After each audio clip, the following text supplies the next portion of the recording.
What's good, y'all? Of course you already know I'm back at it. Finna stay on the, one video a day type uploading. Maybe. I don't know. As I am kind of sick, as you can probably tell. You bet you can hear it in my voice. But, fuck all that, and, let's get started with the video.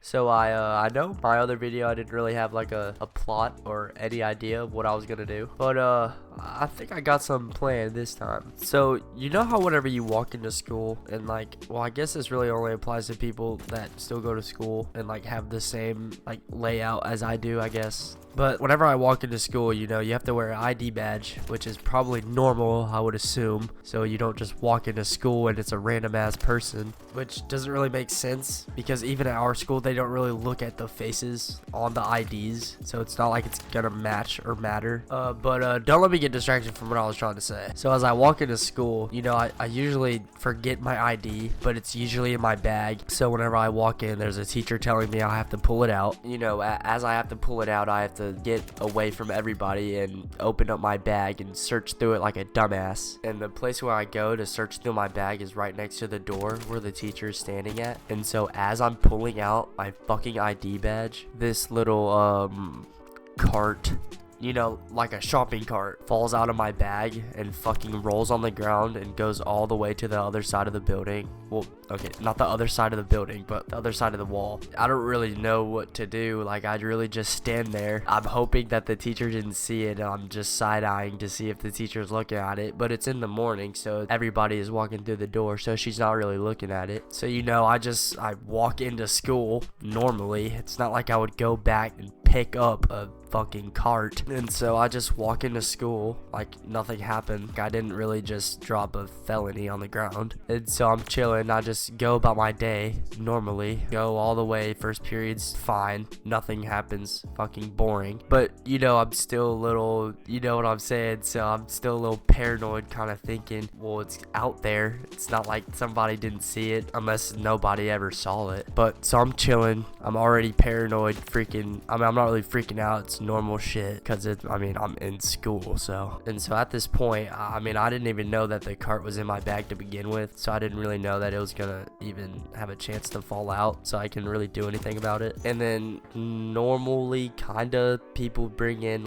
notes for people to go down to the office. They would usually call, but they started bringing notes now. I don't really know why. And so there's usually a note that comes in every single day. So of course there's a note that comes in today, and as soon as I see the note, I'm already thinking oh, I'm cooked. I already know that I'm fucked. And of course the note comes in and she gives it to the teacher. Of course the teacher comes over and gives the note to me, and as soon as I get this note, it says report to the office immediately to suite B, in which our school had 2 suites, and basically APs would stay in one of them, and so my AP stayed in suite B. And so I already knew that I was going to see my AP, so there was no way that it wasn't about what happened this morning. And so I walked down there, everything's normal, whatever. I walk inside of the office, and of course, I see 2 officers, 3 APs, and the principal just standing in a circle, just waiting for me to walk in. And at this point in time, I'm a sophomore in high school, so I was 15 years old, I think. I couldn't even drive yet. And so,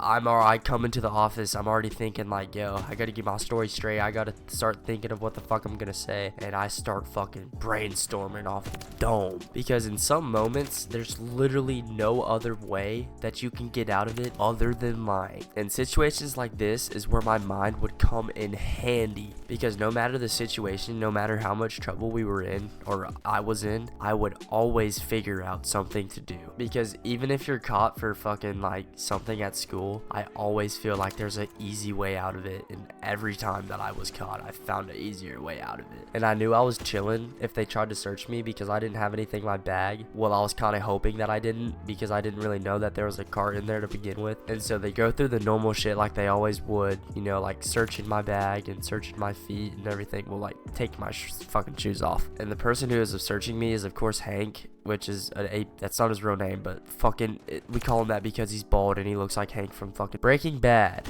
That's what it is. It's Breaking Bad. Sorry, I couldn't remember the show. But yeah, so Hank already doesn't like me because of a lot of shit that has happened way before any of this. But so he does the normal search and shit, you know, but then he pulls out the metal detector. And I already know that I'm chilling because I don't have anything on my body. But on this day, the only day of school that I decided to do this, I wore jeans with a belt. And of course, the belt buckle was metal, or whatever it was. Whatever it was, it got detected by the metal detector.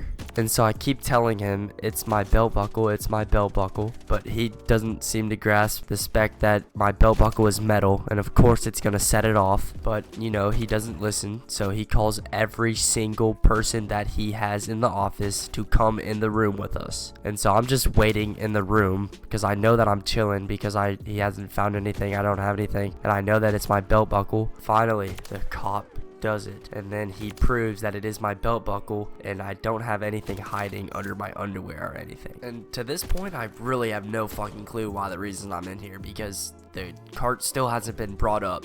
So I think I'm just getting randomly searched at this point. I'm not even thinking about it. And then the cop just told him, like, I don't have anything on me, there's nothing I gotta hide, and that I should be all good to go. I thought I was good. I thought I was free to go. Like, I thought they didn't find anything or wanted to talk to me about anything. But then lastly, of course, Hank wanted to talk to me in the end, and this dude told me I have over 3 tardies. And so the whole time I was in there, I was thinking that I was gonna get cooked for a cart falling outside of my backpack. And so I was really tripping for no reason, and I hate all the APs. They really did all that for no reason. Like, what was the point of searching me? You literally pulled me in to tell me I have no darties. Why did you search me? That makes no sense. All that, and I just got a detention, and I went back to class, and everything played out like normal. Never found out. I haven't heard about it till this day. Thank y'all for listening to me talk. I hope y'all enjoyed it, other than my other one, which I really didn't have a story. But this one I had kind of a plot, so hopefully it was better. Hope y'all enjoyed. See y'all next time.